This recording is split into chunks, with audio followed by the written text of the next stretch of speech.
Pessoal, bom dia para vocês. Vamos começar hoje um assunto interessante e novo também do nosso segundo bimestre, tá? Não liguem para o galo cantando, isso é apenas o pessoal que costuma deixar ele solto aí, enfim. Mas vamos nos apegar ao assunto de hoje, tá? Que vamos falar sobre a base molecular da vida. O que quer dizer a base molecular da vida? Bom, nessa época, século XIX e XX, a química e a biologia eram muito próximas. Por quê? Ambos estavam destinados a estudar como a vida se desenvolveu e como passou a existir ser vivente, né? Porque até então era uma incógnita muito grande você entender como era o processo evolutivo. Até então não existia nenhuma evidência científica provando de fato que o homem veio de um ancestral comum aos macacos. Não, o homem não veio do macaco. Pare com isso, tá? Então, é, nessa época tinha também surgido as hipóteses sobre biogênese e abiogênese, lá do século XVIII. E ainda o século XIX se discutia muito a respeito dessas duas teorias. Tá? Se estendeu por muito tempo até a chegada de Louis Pasteur, que quebrou de fato com os experimentos que ele fez do bico de pato, né? No qual ele conseguiu provar de fato que não existia a biogênese, sim biogênese, ou seja, o homem vinha do próprio homem. Não tinha como um ser inanimado criar vida, gerar vida. Tá? Então, nessa época, seres inanimados estavam em constante crescente de estudo, até conseguir provar, tá, que existia a teoria biogênese como verdadeira. Então, muitos estudos a respeito de muitas moléculas inorgânicas, orgânicas, foi muito desenvolvida. Então, a gente pode chamar para vocês aqui uma coisa interessante. Hoje, na natureza, inclusive, existe praticamente 89 elementos químicos naturais, tá?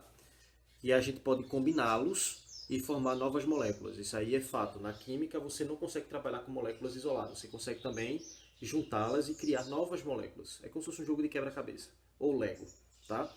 Então, desses 89 elementos químicos naturais, tá, você consegue combiná-los e formar moléculas, certo?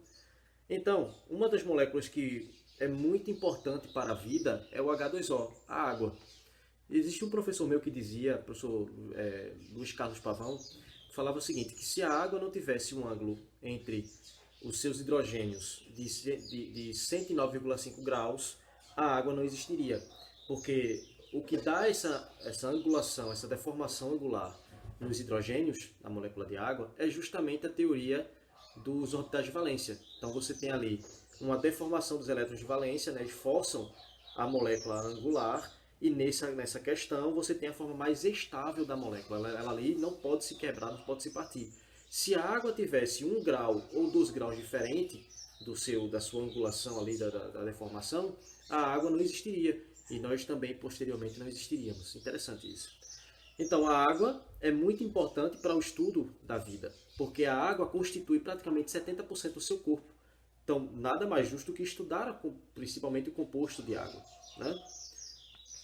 Então, nós passamos agora a entender melhor como funciona de fato a teoria da biogênese, certo? Começou tudo a partir dos estudos a respeito da água. A partir daí, nós temos agora a diferenciação exatamente da química orgânica da química inorgânica. A química orgânica se preocupa em estudar conceitos e experimentos, tá, que corroborem com a ideia da vida, ou seja, todos os compostos que possuem carbono e participam ativamente das reações bioquímicas do seu corpo, do nosso corpo, são levados ao nicho da química orgânica. Compostos que não fazem parte dessa reação bioquímica do nosso corpo, que estão presentes em seres inanimados, como rochas, minerais, pedras e por aí vai, são do estudo da química inorgânica, certo? Logo, a gente agora já pode trazer aqui conceitos novos, tá? Quais conceitos? Acabamos de falar sobre a química orgânica. Eu não vou entrar nesse ramo agora porque ele não faz parte do quadro de vocês. Estudar sobre átomo de carbono, cristais. Poderia fazer, mas sei que vocês não iriam entender a priori, iria ficar alguma coisa meio que deslocada. Então, eu vou deixar para o professor de química de vocês tratar esse assunto, tá certo? Então, Já falamos aqui da água, que constitui 70% do nosso corpo. Falei para vocês a importância de conhecer a história da ciência como um todo, falando aqui da teoria da biogênese, abiogênese, como foi derrubada por terra a teoria da abiogênese por Louis Pasteur. Mas eu também tenho que falar sobre constituintes da matéria viva. Ora, professor, o senhor acabou de falar aí que existem 89 elementos mais ou menos aí na natureza. Lógico, essa tabela foi atualizada, tá? Esse livro aqui consta de 2014. É um livro antigo. De 2014 para cá, pulou de 89 elementos da tabela para 119 elementos da tabela periódica.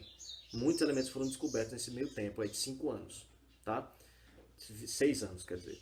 Então, a gente já tem uma ideia de 119 elementos da tabela periódica existindo, e desses 119 eu posso combiná-los para formar moléculas como se fosse peça de um jogo de quebra-cabeça ou de Lego, tá?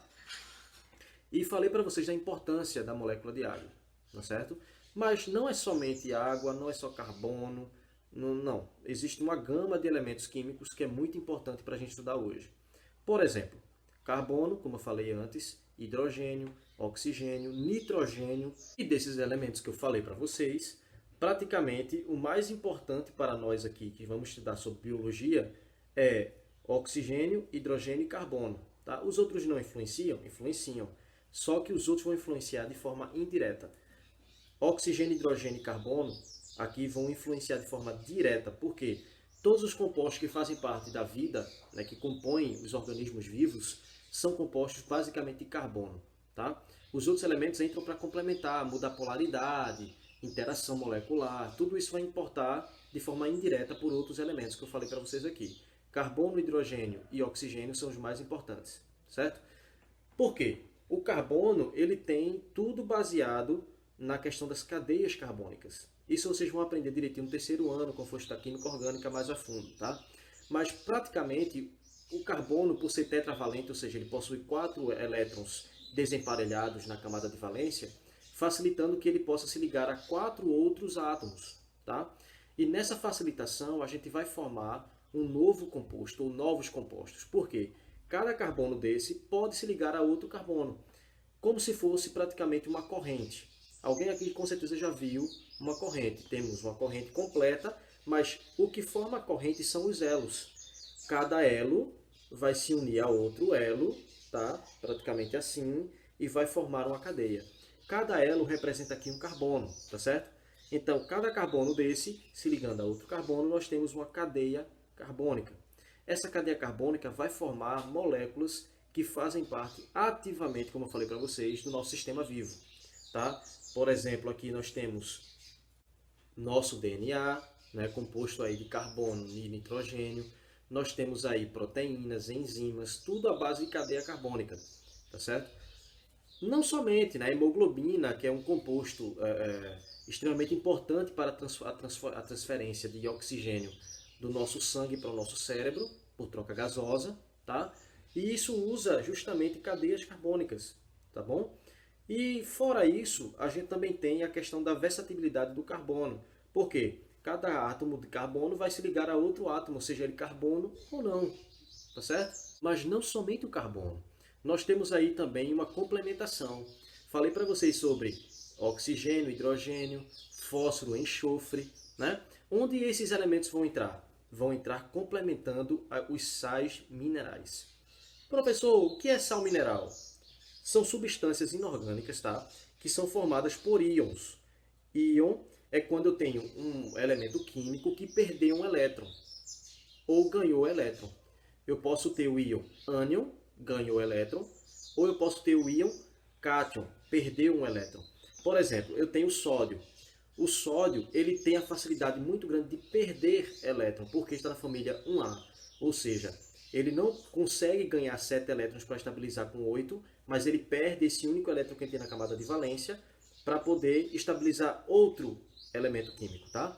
O sódio ele só consegue perder um elétron de forma fácil. Então ele é o íon cátion. Tá? Ele perdeu um elétron, ele fica positivo. Quando você vê um Na com um sinal de mais em cima, entenda que isso é um íon cátion, tá?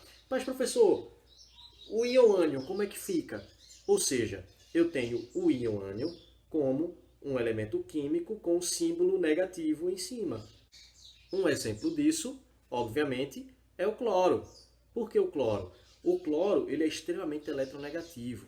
Vocês vão aprender isso com calma quando for estudar a tabela periódica. É, interação dos elementos químicos na tabela periódica. Né? Então, o cloro ele tem, para estabilizar com 8 elétrons, a regra do octeto, que não é bem exatamente 8 elétrons, a gente pode estabilizar com um número um pouco inferior. Por exemplo, o hélio, o hidrogênio, ele não estabiliza com 8 elétrons, estabiliza com 2 elétrons. Por quê? Porque vocês estão destinados a entender no ensino médio que regra do octeto é somente 8 elétrons, não é somente 8 elétrons. Para estabilização desse composto, ele tem que adquirir a forma de um gás nobre. Como é que eu consigo um gás nobre? Por que gás nobre? O gás nobre já foi estudado e identificado que é o gás que não interage com outro gás. Ele não reage, ele é inerte. Então, por ser inerte, é esse tipo de característica que eu quero. Porque ele não vai reagir, não vai perder sua configuração inicial. Tá? Então, a gente pode entender da seguinte maneira. Todos os elementos químicos, eles possuem capacidade de perder elétrons ou ganhar elétrons, menos os gases nobres. Eles podem perder? Podem, mas vai demandar extrema energia para conseguir arrancar um elétron daquele átomo. Por quê? Os elétrons estão muito juntos ao núcleo. Tá? Quanto menor for o meu átomo, mais perto do núcleo está o elétron. Então, a grande força de atração entre prótons e elétrons é muito grande. Ora, eu tenho carga negativa do elétron com carga positiva do próton. Esse tipo de interação eletrostática é muito forte quando um está pertinho do outro, diferentemente de um átomo muito grande, volumoso, como o cloro. A diferença de tamanho do cloro para o sódio é absurda. O sódio é o tipo de elemento químico muito pequeno. Tá? E esse elétron na camada de valência ele está pertinho do núcleo, tá? Mas ele ainda consegue ter um afastamento legal. E aí, com um pouquinho de energia, eu consigo ejetar esse elétron. Mas chega de falar de química aqui. Eu estou explicando para vocês o que é um íon cátion ou íon ânion. Então, eu posso ter moléculas, substâncias inorgânicas que são formadas por íons, seja ele cátions ou ânions. Esses elementos vão formar os meus sais minerais, como por exemplo aqui, água, H2O. É um tipo de sal mineral. A gente vai ver isso aí direitinho mais à frente. Eu tenho sódio, eu tenho cloreto, que é o cloro que perdeu um elétron. Tá? Eu tenho fosfato, nitrato, oxalato. Eu tenho todos esses sais que são misturados na água para dar um pouco mais de ajuda para o nosso organismo fazer as sínteses proteicas necessárias. Tá? E até o seu sistema biológico também vai agradecer muito por você ingerir sal mineral. Você já deve ter pego, ou se não pegou, passe a observar agora. Uma garrafa de água de 500 ml, aquela que você compra no sinal ou na esquina. Você está com sede, largou da escola, no meio do caminho bate aquela sede de matar. Aí você vê um cabinha passando, olha a água R$1. Aí você vai lá, compra, paga R$1 pro caba, e aí você bebe a água. Aí você sente um gostinho de água de coco. Por quê? A água ela tem que ser incrementada com sal mineral, porque o sal mineral vai ajudar muito o meu organismo, tá? Nas reações bioquímicas, na questão do pH sanguíneo, né? Porque o pH ele não varia bruscamente, o pH do sangue não varia bruscamente, ele é uma solução tampão. E por esse motivo, eu não posso mudar o pH de forma absurda. Sei lá, o pH do sangue é 7, eu vou beber água ácida, vou ficar com pH 3. Não, isso não vai acontecer jamais, tá? Porque se o sangue ele é uma solução tampão. Solução tampão não varia bruscamente o seu pH, tá certo? Ele força seu corpo a segurar o pH de qualquer maneira, tá bom? É a questão da homeostase. A gente vai ver isso daqui a pouquinho, tá? Então, o que vai acontecer é o seguinte. Nesse caso, a gente vai ter vários outros sais. Magnésio, cálcio. Por quê? Uma coisa que eu quero falar para vocês. Sabe aquela coquinha que você é viciado no final de semana ou até dia de semana com larga da escola? Essa coquinha pode lhe prejudicar e muito, tá? Por quê? A coquinha que você bebe, ela é rica em fosfato, tá? Porque o fosfato vem do ácido fosfórico, tá? Aí o que acontece? Você ingere o fosfato do refrigerante da coquinha, que dá aquela coloração bem pretinha, e aí você ingeriu, tá? Espera um pouquinho, o que vai acontecer? Seu osso ele é repleto de cálcio, porque o cálcio faz parte da composição óssea. E aí, quando você reage fosfato com cálcio, você tem a formação de um sal insolúvel, precipita, tá? Isso quer dizer o quê? O fosfato que você ingeriu da coquinha, que você bebeu lá de 1 litro, vai arrancar cálcio dos seus ossos. Ah, professor, mas um pouquinho de nada não tem problema. Realmente, não tem problema. O problema está no vício. Se você bebe 1 litro todo dia, por 10 anos, você vai ter um problema de osteoporose muito grave futuramente. Entende agora a complexidade do assunto? Refrigerantes e outros complementos de alimentação que não são saudáveis não devem ser ingeridos de forma assim, constante, direta, porque isso causa mal, de certa maneira, para o seu organismo. Assim como comer biscoito, bolacha, manteiga, margarina. Por quê? Contém gordura vegetal. Esse tipo de gordura vegetal vai lhe trazer problemas sérios vasculares depois.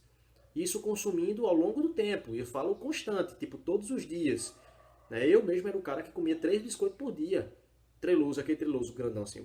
Eu comia 3 daquele, todo dia.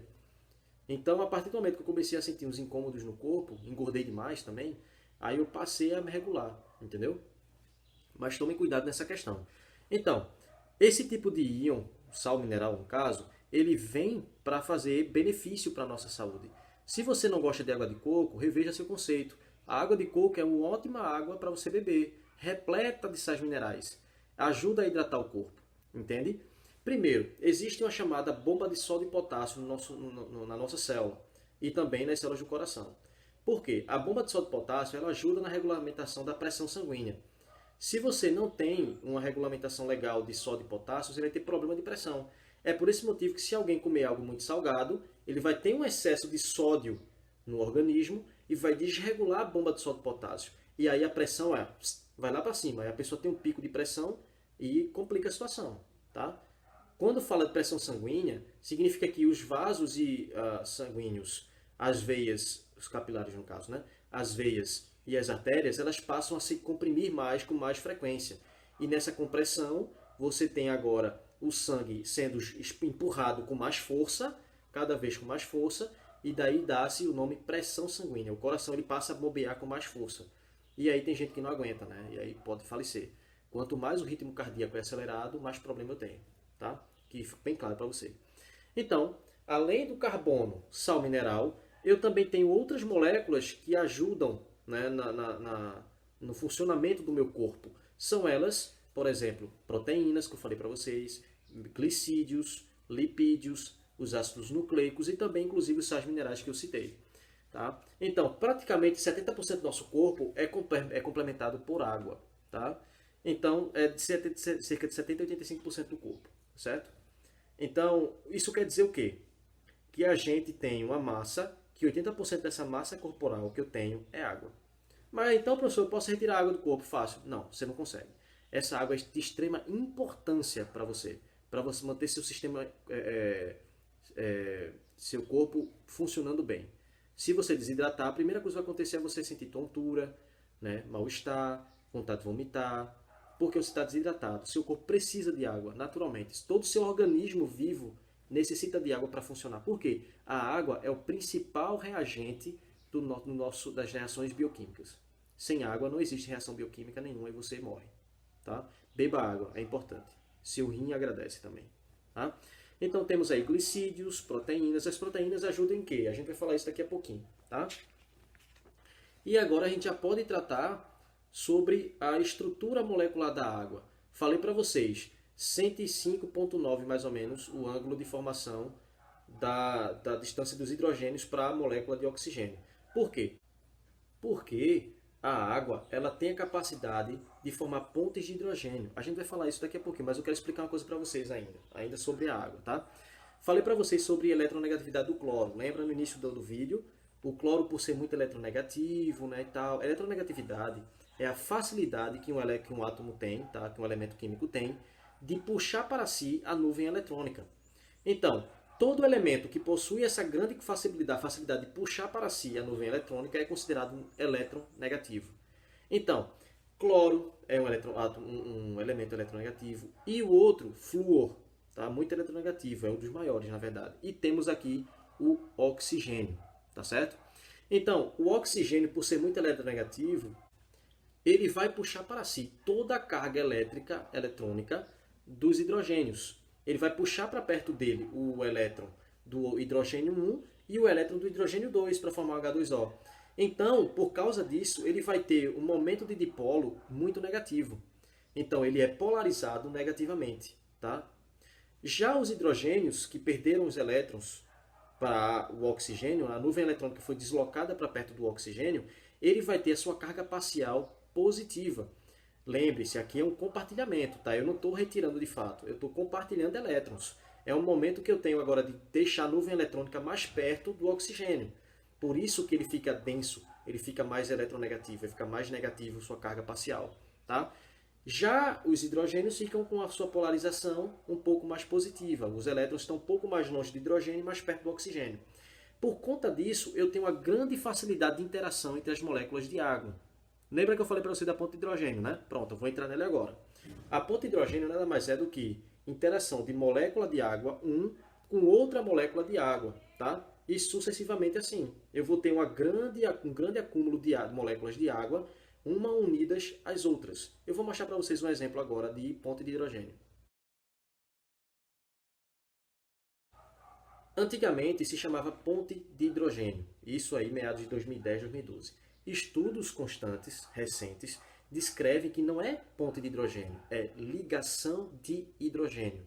Por que ligação de hidrogênio? De todas as interações intermoleculares, ou seja, molécula a molécula, a ponte de hidrogênio era uma das ligações mais fortes que eu tinha de todas as interações, ou seja, envolvendo interação de Van der Waals, pontes de hidrogênio, dipolo-dipolo, a ponte de hidrogênio é a mais forte, se assemelhando até a uma ligação química. Olha aqui, a diferença é muito grande. Ligação química, seja ela covalente, metálica ou iônica, não é mais forte que a ponte de hidrogênio ou ligação de hidrogênio, tá? Ligação de hidrogênio não é ligação química. Ligação química é ligação covalente, iônica, metálica. Ligação de hidrogênio é uma interação intermolecular, só que muito forte, se assemelhando a uma ligação química. Por que eu não consigo ter uma interação de ligação química na ligação de hidrogênio? Porque com assim um simples aquecimento eu consigo separar moléculas que estão unidas por ligação de hidrogênio. É o exemplo da água. Se eu aquecer a água até 100 graus Celsius, o que é que vai acontecer? Formação de vapor. Essa formação de vapor está me dizendo o seguinte, ó, eu tenho molécula juntinha uma da outra, está bem coladinha ali, interagindo uma com a outra. Quando eu aqueço a 100 graus Celsius, eu vou estimular agora a vibração dessas moléculas de forma gradual, até chegar ao ponto que elas vão se distanciando. Isso significa que essa ligação que existia entre a molécula 1 de água e a molécula 2 de água rompeu-se. Ou seja, eu consegui separar, nesse exato momento, as moléculas de água, que estavam unidas por ligação de hidrogênio. Essas duas moléculas que agora estão separadas, estão soltas, elas estão livres para ir embora. Elas se desprendem das outras moléculas de água. Isso acontece chamado-se vapor.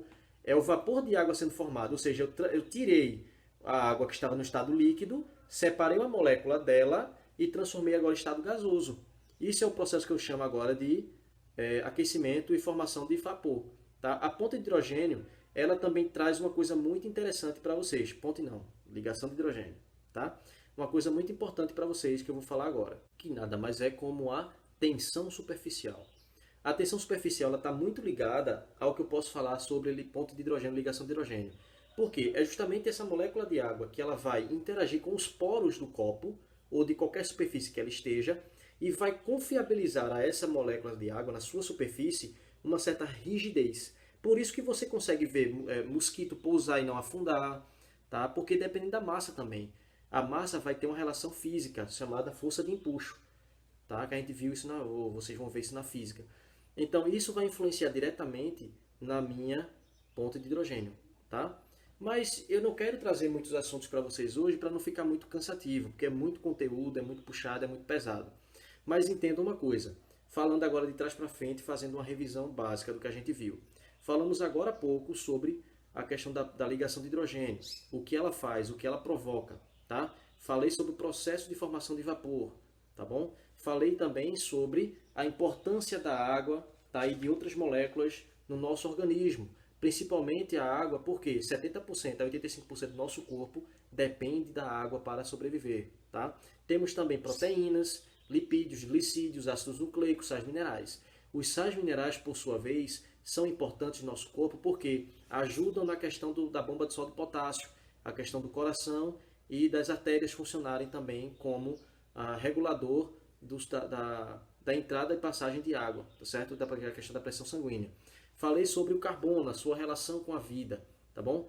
Falei sobre matéria sendo orgânica ou inorgânica. O que importa para o estudo da biologia são as moléculas orgânicas que são provenientes da vida, tá? Falei também sobre o carbono ser tetravalente e tal. Aí vocês vão ver isso com calma em química, tá? Biologia a gente só vai ver as interações, os resultados, tá? E também falei sobre a vida, a questão dos elementos químicos serem formados, para formar moléculas através de jogo de Lego, como se fosse jogo de Lego. Mas a gente vai ficar por aqui hoje e prometam que vão estudar, vão pegar esse vídeo, pegar o livro de vocês e acompanhar a aula com o livro. E é o capítulo 3 do livro de Biologia, tá certo? Até a próxima aula, pessoal. Bye, bye.